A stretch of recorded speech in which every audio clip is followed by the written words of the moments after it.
Oh, hello everyone. Hello, welcome. Who are on Zoom and on YouTube, and also if you are watching later, welcome. So what is the self? Ego, identity, and the truth of who you are. It sounds very serious, this title. What is the self? What is the self? Usually we identify with this body, with its mind, and its emotions. This is for most of us what comes to mind at first. Yeah, this is like the psychology of... Yeah. In psychology, in Western psychology, the self is identified or defined as the personality, this personal story, the personal traits, characteristics. And also we say, okay, I'm my circumstances, I'm these relations I have, my family, my job, my career, my failures, the whole package, my whole story. That's who I am. But when we look close enough to all of these things, we will see that they are just relatively true. They come and they go. Oh, they can even be changed. Yeah, there is a time, look at relations. There is a time when there was no relation with the friend or the partner. Relationships. Then there was a time when you were in a relation. And then it ends, it comes to an end. Or the career. There was a time when you had no career. Then comes the career. And at least when you retire, the career comes to an end.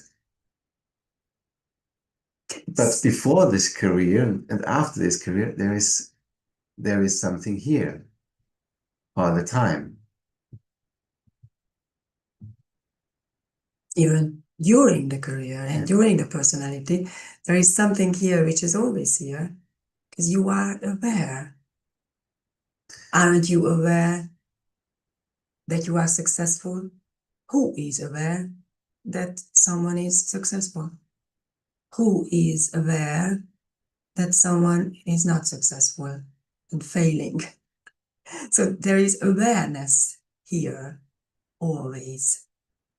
This is the true self. Sorry, I interrupted. Maybe you had a nice line. But then on this, in this investigation of the self, it is also very helpful to study the Enneagram, because the Enneagram shows us really very clear how the ego is functioning. And from this ego, which is a survival mechanism, all these patterns come up, and through which we identify. The ego brings up this looking for more, going for better. We all want to survive into this world. And part of this, to survive, we have to be successful on this or that level. So we have to find a job, we have to make money, we have to find a relationship or partner, to start a family, all these things. And when you can identify the ego when you learn and see how it works for you, because this is different for all of us. It's not the same.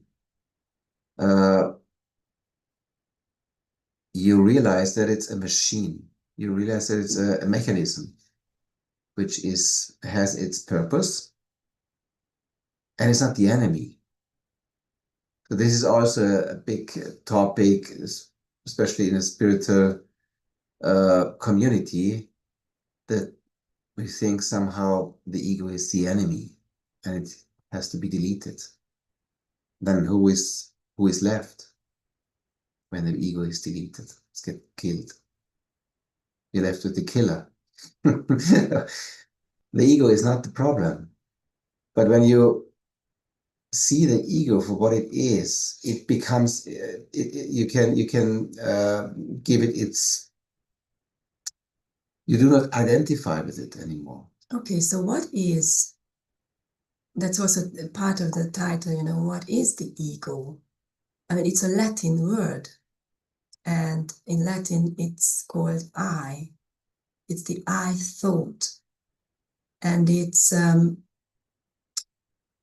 together with this thought that I am this body. And then from this separation, that you think that we are this body only, I am this body, then all the complexities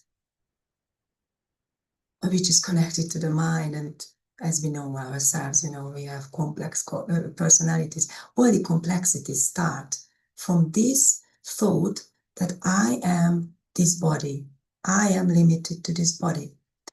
Now, this ego, as Harald said, is natural. So it's a natural development of the human being. So it's not an enemy. It has developed in our evolution so that human beings, you know, can, we know that we can cause lots of harm, but first of all, it was developed, it got developed to survive, to be able to have this separation as human beings from other animals, and to be able to survive and to be able to be stronger than others. And that's the natural development of this ego, the species. But then we also saw and see even now that then unfortunately it goes further. Then it's like, it's not just like I am this body and I am this human being here, but then it goes on to I hate myself, or I love myself, or as you said, you know, I am successful, I am better than, I shouldn't be, I should. So then it goes on and on and on, and we identify ourselves with that. And that's the suffering. That's the extra unnecessary suffering. And that's why it's important, just like using the Enneagram, and this is a very, very useful tool, you know, an Enneagram type, it's a character type tool, so that you recognize yourself, you recognize how your ego is functioning, how your ego, you know, builds up, and how you can stop and see through it.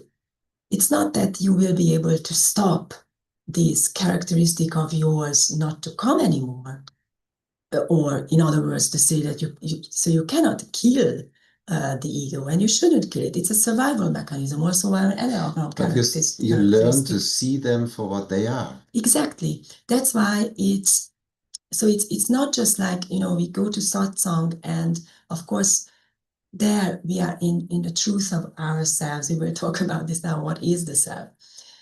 But to also learn, you know, this is in yoga philosophy, it's the jnana yoga. So it's to know about your ignorance. Because if you identify with your characteristic type or your ego, that's ignorance. Because you ignore the truth. who you really are. You are not just this body and mind mechanism. When you get stuck in the ego, it creates fear, ignorance, and greed. Because fear, when we identify with our failures, we are afraid that we will never make it. We are victims, and this is creating this fear and frustration. Greed, we are successful, we identify with the success, and we want more. It's good, it's a good feeling, so we want more. Mm-hmm. And we are driven by the greed of wanting more. Ignorance is on the basic of both of them, of greed and fear, because in both we see ourselves in the center with our success or with our fear, with our failure, but we overlook in both ways what is deeper, what's beyond. And this overlooking is the ignorance, because we ignore what's here really, because we identify with this relative truth, with this outcome of the personal stuff, of the survival-driven ego thought. And that's finally what the ego really is, a thought. Yeah, it's an I thought. It's the I thought. And if you want to know the deepest truth, if you want to know who you really are, then actually you start questioning this I thought. That's the whole problem, is why we identify with this ego and mind and body mechanism, because it feels so real, because we identify with the feelings of our body, with the seeing, with the perception, with the thoughts and emotions. And it seems so real. And why? Because it has never been questioned. If you really question this, even an emotion, if you just look at an emotion, you really feel it. Is it really only one emotion? First we say, for example, fear. But is there only really fear? One emotion is never just one emotion. It's made up of a lot. It's more complex. So that even can already open your mind to, wow, I thought that this is just black and white. I am just afraid. No, but if you go further, I am afraid, then maybe there is a little bit of also, but I feel also trust at the same time, if you really look. Or there is always so-called negative and positive feelings at the same time. It's like, fluctuating. And so what I want to go into is that this questioning. So also in mindfulness, this example which I just said now is from mindfulness, that you can, look at your emotions and even open more. But the even deeper questioning is what our teacher, is the lineage of our teacher, and so Ramana Maharshi is the self-inquiry. Is, as we said, this ego, I thought. Who has these feelings? So see, from the feelings you went then, not denying the feelings. You would never say that you deny the feelings. It's actually through them. So what is here right now? Feeling, fear, what else is there? And then you go deeper, and then you even ask, and who do these emotions belong to? Who is watching this? Who is this? Who is this I? Who is the one who experienced this feeling? Is there really an I, a separate I? And actually, you cannot answer this, and that's the good news. If you cannot answer it, it means that in that moment it disappeared. Not that it disappeared, but you see the truth. The truth, it's not there. There is not a separate I there. Then there is an opening, there is an expansion into this I am, the self. I am.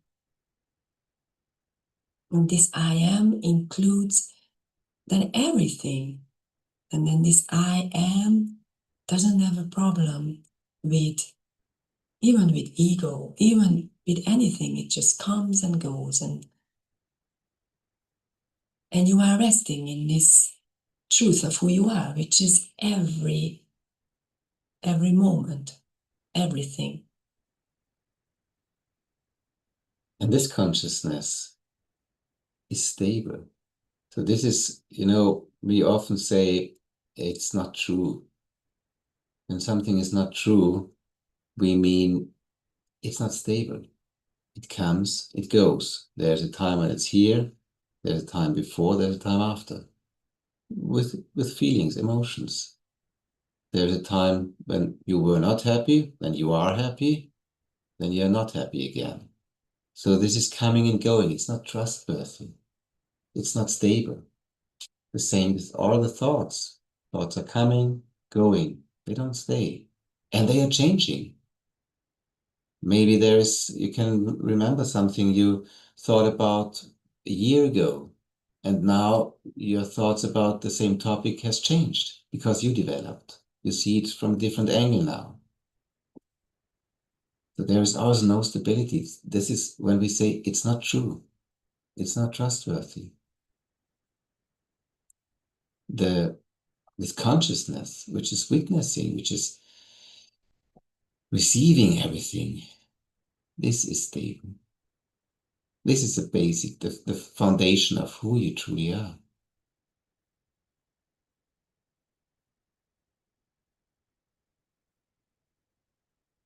This beingness, this silent beingness.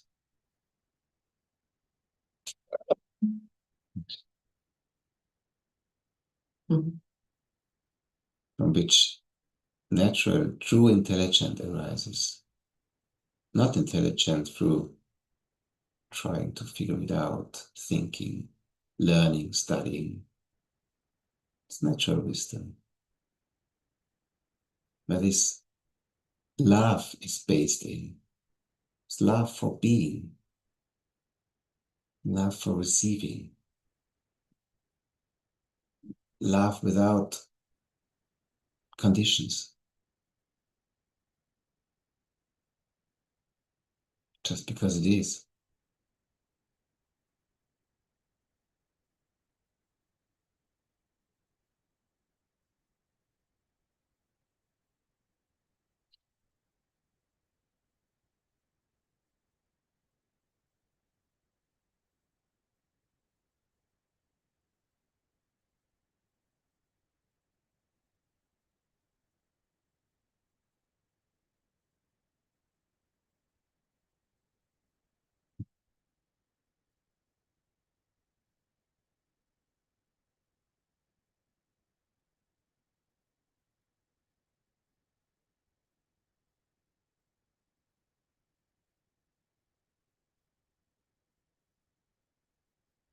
And when you investigate, when you go back into your life,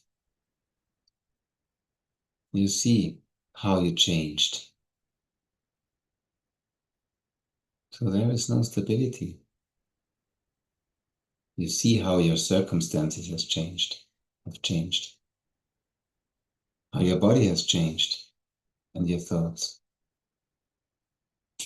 This is not who I am. You say, oh, there must be something deeper. And we talked about the Enneagram before. The Enneagram is showing us very clear this filter we look through into the world. So each of us is experiencing the world different. For some of us, it's a dangerous world. And for some others, it's a fun park.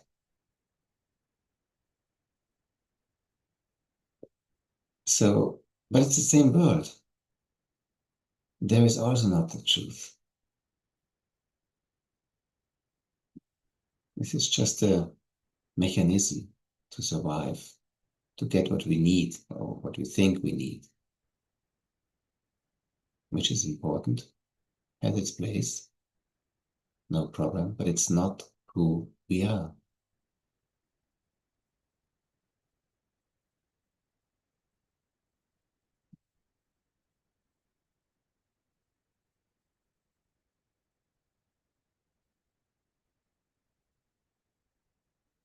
And when all this falls away, the ego, the fixation, thoughts, mind, body, emotions, career, circumstances, partners, relations, what's left is silence.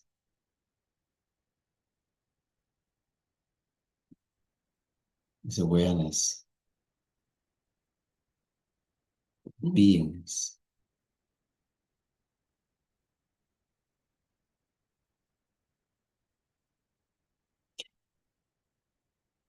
And this is never so abstract, so we always welcome people to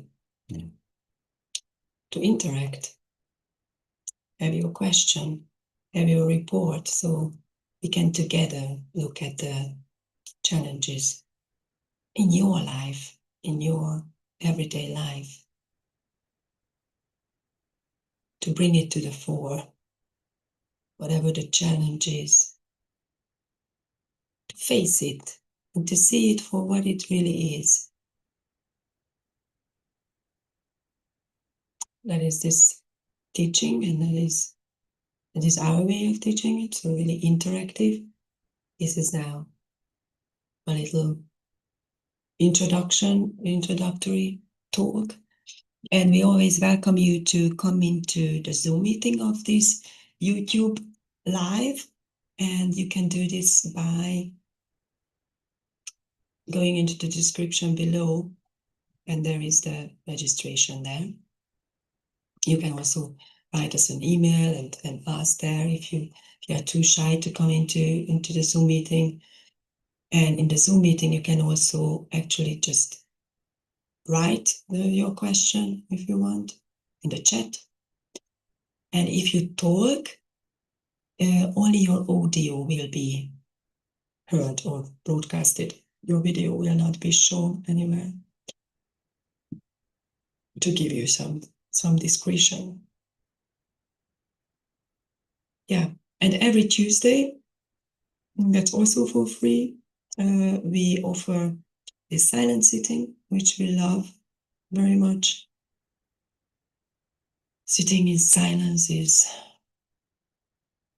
amazing, how things fall away and come up and fall away. And how it calms the nervous system for many of us.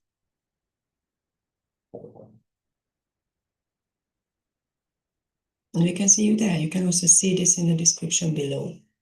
And the talk next week, we will start 1 hour later. Oh yes, that's what we said. And it will be on the website, but we will start next week at 4:30. So from next week on, this will be always at 4:30 Central European time. You also have to say this if someone is watching from the US and who knows where, India or something. Okay. So we say goodbye now on YouTube and then on Zoom as well. So thank you for being here, and we hope to meet you somewhere.